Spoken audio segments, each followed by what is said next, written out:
The San Francisco 49ers used to be welcome in many NFL cities, not so much by the fans as by the other teams. You see, the 49ers lost a lot. For a quarter century, they were colorful and exciting, but they never won anything. Not until December the 20th, 1970. And on that day, they crushed the Oakland Raiders 38-7 and won their first divisional title on the 25th anniversary of their being.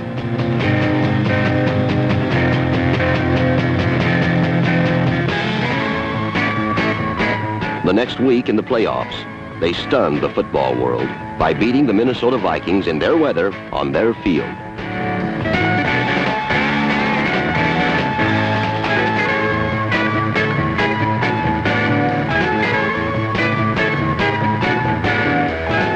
Playing for the last time ever in ancient Kezar Stadium before moving to Candlestick Park, they lost the right to go to the Super Bowl by one touchdown at the hands of the Dallas Cowboys. Disappointing but not traumatic, because 1970 was the 49ers' most important year ever. How does a team win 4 games one year and 11 the next? How does a team reject its heritage and reverse its course? How does a team become welcome no more?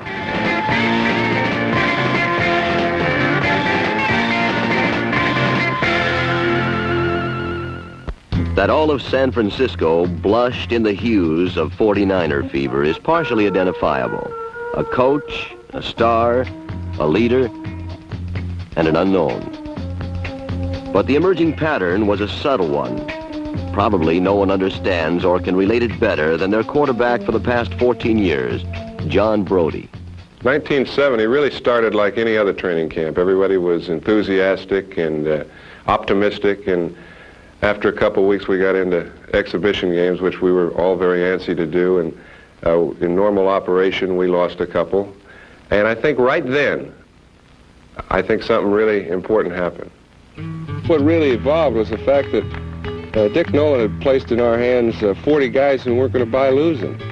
And I think we finally got together and had a little real expose as to what this thing was all about. And I think Charlie Kruger and Rosie Taylor and Jimmy Johnson and Dave Wilcox and some of the older fellas sat there and really discussed what we were there to do and where our purpose lies.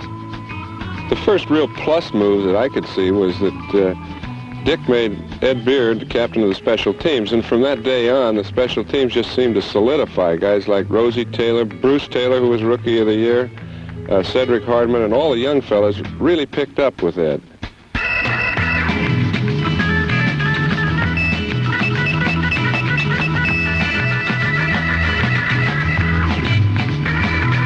After that point, we had to start getting into the season, and with Washington, I think we were given a real indication as to what was going to happen the rest of the year special team-wise.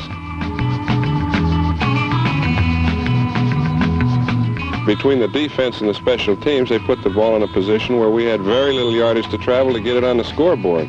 And from a quarterback standpoint, it's pretty easy to see that that's where it's all at. From anybody's standpoint, the 49er offense is where it's at. The offensive line, Len Rhodey, Forrest Blue, Woody Peoples, Randy Beisler, and Cass Banaszak achieve a reality worthy of note. They protect Brodie in such a manner that he's dropped only 8 times all year, an all-time NFL record. Using this protection as a foundation, Brodie engineers the league's most productive offense and is named Pro Football's Player of the Year. As a singer of some note once said, it was a very good year.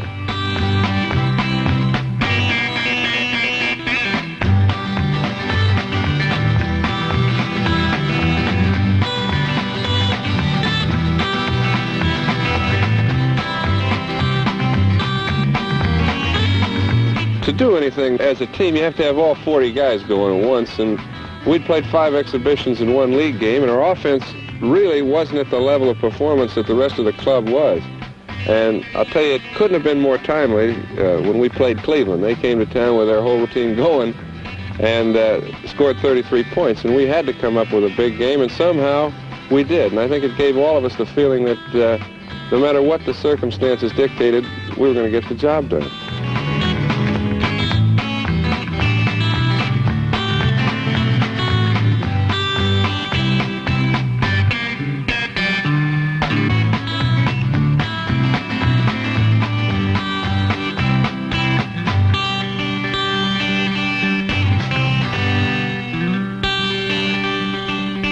All of us are feeling pretty good right now, and we go to Atlanta, and things are going pretty much our way until about the middle of the fourth quarter, and the bottom falls out. We're making mistakes that we hadn't been making, and we've got the game in our grasp, and we let it get away.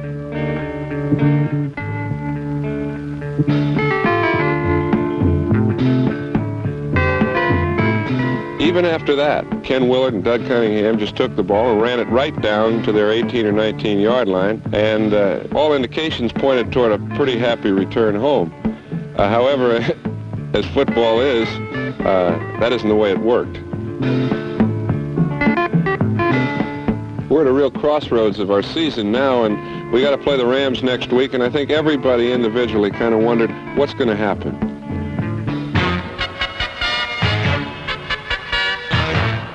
Our apprehension about the Rams was quickly erased. As irony has it, the first real big play of the ball game, Bruce Gossett kicked a 43-yard field goal, and that was really to set the tempo for the entire game.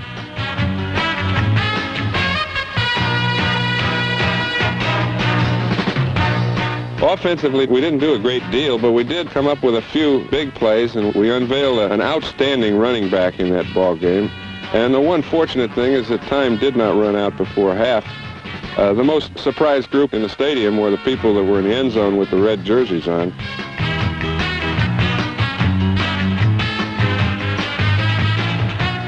We made another play in that Gene Washington caught a beautiful 59-yard touchdown, which was his first real long one of the year, of many to follow.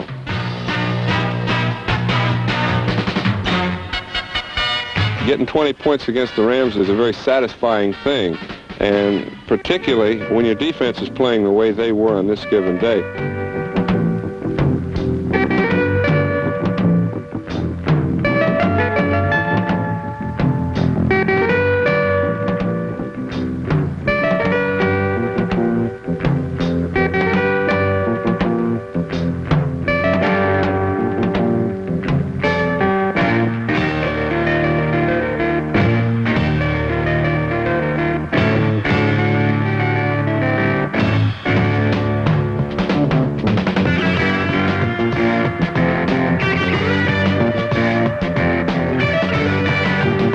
It was pleasing that our defense all year long, when we played the real good teams, came up with their best performances.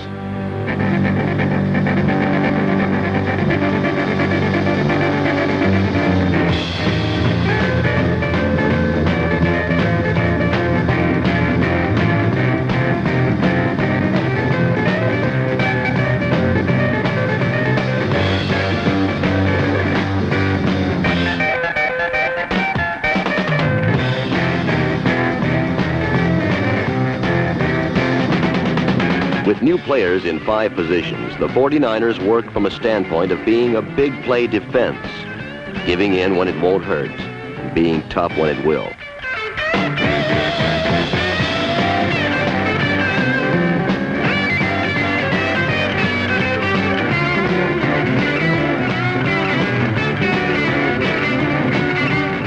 Obviously, you can't make a steady diet of playing magician, but we did get to the point where when we really needed the ball most, we had the feeling that our defense was going to get it back for us. And as a matter of fact, our defense led the league in forcing turnovers. And if you look at the final standings, the top 4 teams in the league were all the top 4 teams in forcing turnovers. And it's a very indicative statistic. With the realization that they are who they think they are, the 49ers go undefeated 4 consecutive weeks.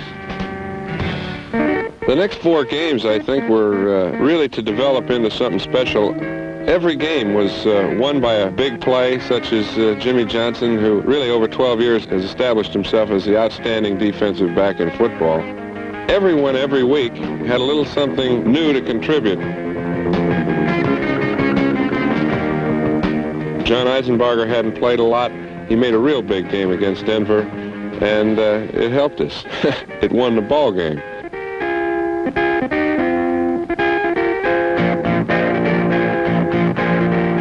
We played Green Bay, and the defense just completely put it to Green Bay. And offensively, we weren't able to move too well, but the defense just kept coming up with real big plays. They grabbed 3 or 4 interceptions, and and it made the game awfully easy.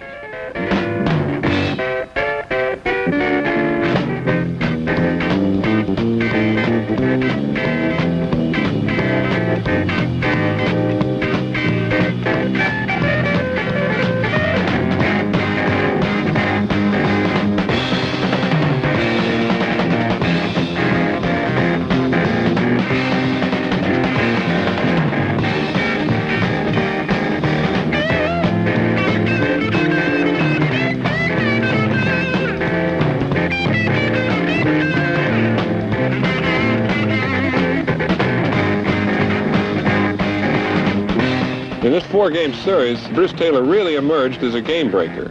It really added confidence to our whole offensive performance in that we knew if we could stay in a ball game, a big play such as Bruce was making was going to make the difference. When we played Houston, Bruce Taylor made more yards in one game than our whole special teams had in a whole year. These plays make all of our consistent performances an awful lot more meaningful.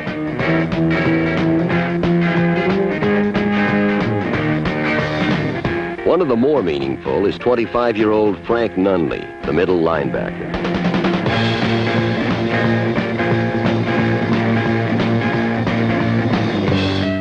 His consistency helps line mate Dave Wilcox and cornerback Jim Johnson become all pros. All this consistency is winning a lot of games for San Francisco. Ken Willard gains over 1,000 yards in total offense and never runs more than 20 yards at a time. Willard is joined by Bob Windsor, number 89, and Gene Washington, and rallying from a 13-3 halftime deficit to score a smashing 37-16 victory.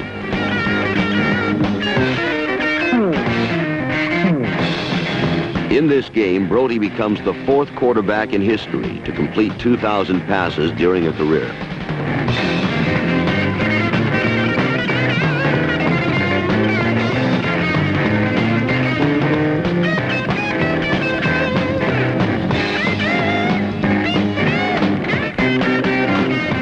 In Houston, Bruce Taylor's remarkable performance drives the 49ers to their 7th victory of the year.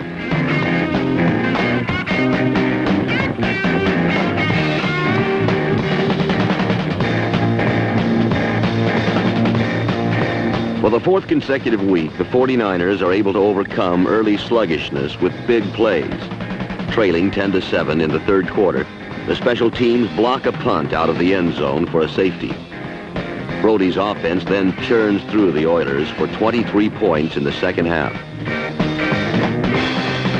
He throws a 54-yard touchdown pass to Jimmy Thomas. Many now theorize the 49ers to be unstoppable. The theory is short-lived. It's only natural when you're 7-1-1 to be feeling like things are going your way, and sometimes you really forget how you got there. And any laughing we were going to do about how we'd gotten there, we were going to do real early, because when we played Detroit and L.A., they really kicked it to us.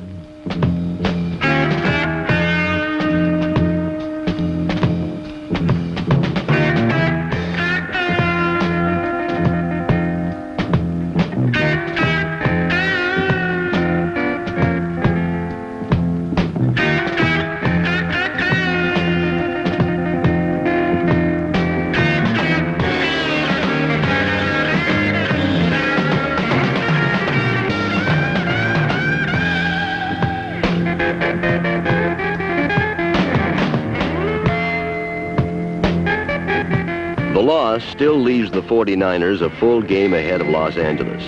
Another win over the Rams and they can virtually wrap up the title. They lose. Now the 49ers must win the 3 remaining games.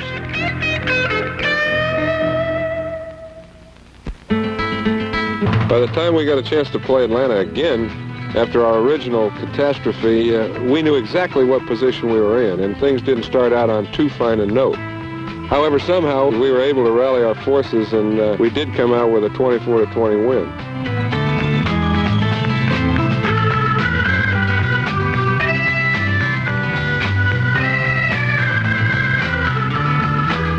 After feeling like we'd just escaped the gas chamber, we went to New Orleans, and it was only fitting that our 2 big playmakers again went to work.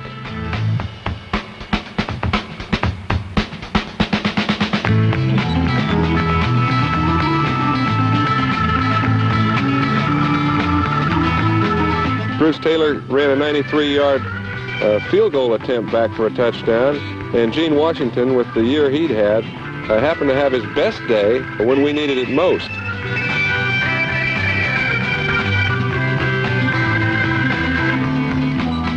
Gene Washington gains more yardage than any other receiver in pro football. 1,100 yards.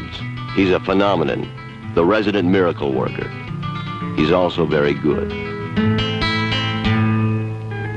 Everybody knows that pro offenses run pass patterns, but what does vary a little bit is the way in which each specific team has their own personality and the way they run them. And we try to be fairly simple in what we do, and we have to have a complement of guys, Dick Witcher, Bob Windsor, Ted Kwolek, and Gene, who really do their own specific things. With Gene, he's the kind of guy that makes a whole offense work, and that he'll take whatever you give him.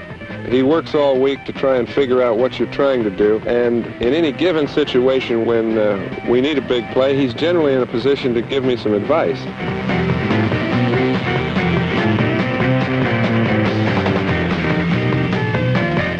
When you see two people in isolated plays where it looks like nothing but a throw and a catch, is you see the coordination between all 11 people, making it look simple. And that's what you're talking about when you get a guy like Gene as far open as he gets.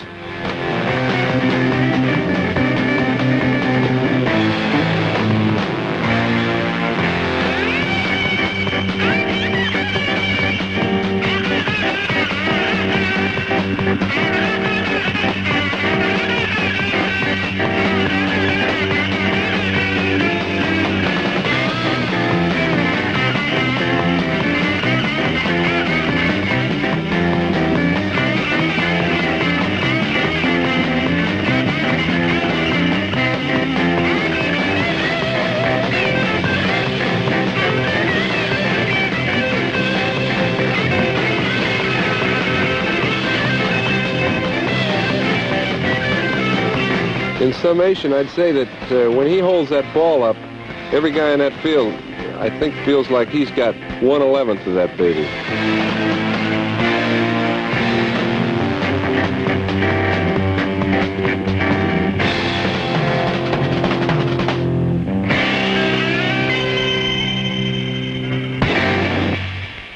By the time we played the Raiders, our pals from across the bay, it was a rare situation. We needed the win for a championship, and if ever you want things to go your way, you want them to go your way on this day. And that's just the way it worked out. Meeting for the first time in regular season competition, the 49ers humiliate Oakland under a barrage of turnovers.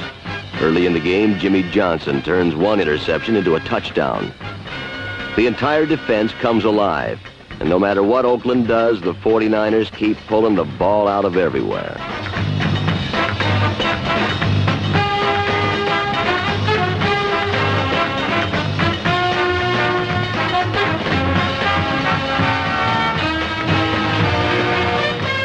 The last pass of the game is symbolically intercepted by number 25, Rosie Taylor, voted by his teammates as the year's most inspirational player. With 9 turnovers to play with, the 49ers inflict Oakland's worst defeat in 7 years.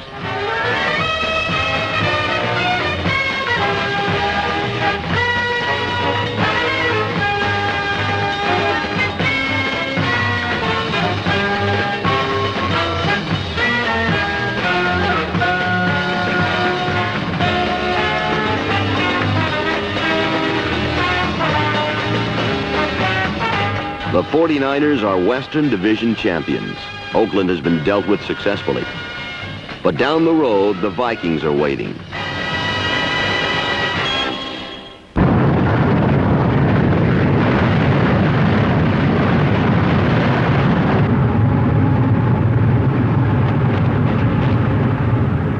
You know, for our first playoff game ever, we knew how tough Minnesota was, and we knew we were playing them in their backyard, and the conditions weren't too ideal, but we were just happy to be there. And early in the game, the Viking defense was glad to have them. They score a touchdown following a fumble, and the Viking scenario for victory is on cue.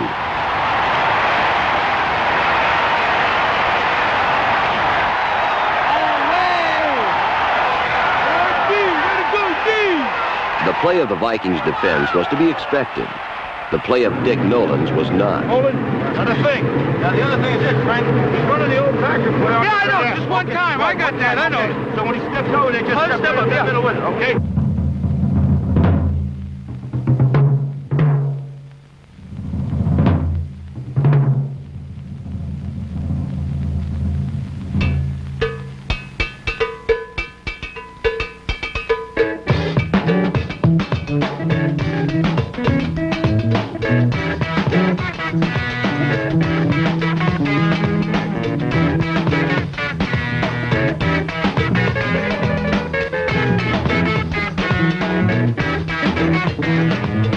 Slamming the door shut on the Vikings causes them to start fumbling. Mel Phillips recovered one, Stan Hindman another. Way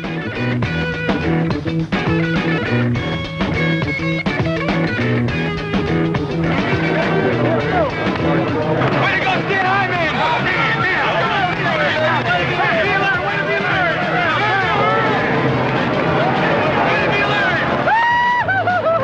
All right, now get in there. Let's take that gym.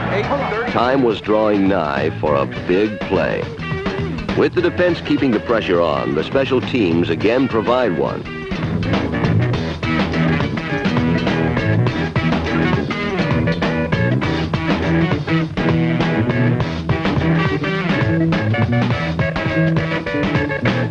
With the whole club now loose in the 9-degree weather, one big play deserves another.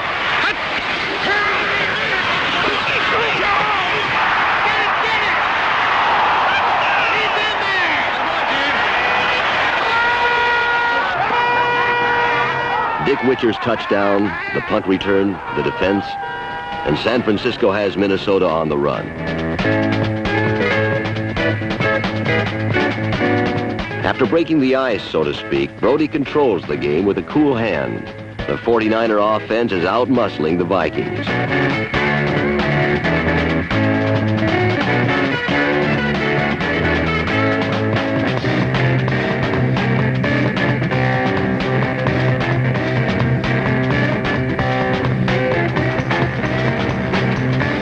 In the second quarter, Bruce Gossett puts San Francisco ahead, 10-7.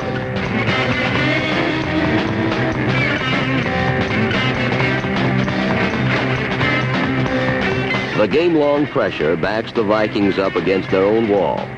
With Tommy Hart and Nasty Hartman, number 86, steaming in to prevent the Vikings from doing anything, the kicking game of both teams becomes the decisive factor. After a towering punt by Steve Spurrier, the defense holds again for Bruce Taylor's road show. They're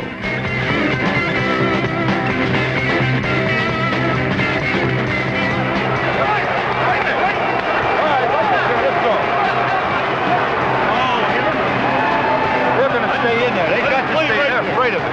Let him play right there. He's going to have to kick it. Hey, good. Hey, good. Run it down. Run it right down their throat.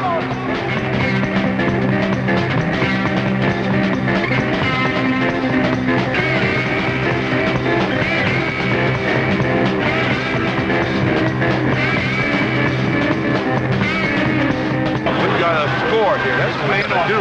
We will. Let's go. Put it in! Put it in! Moving in close, the jubilant 49ers begin a premature celebration at the 2. And all Brody has time to call for their most important play ever is a quarterback sneak.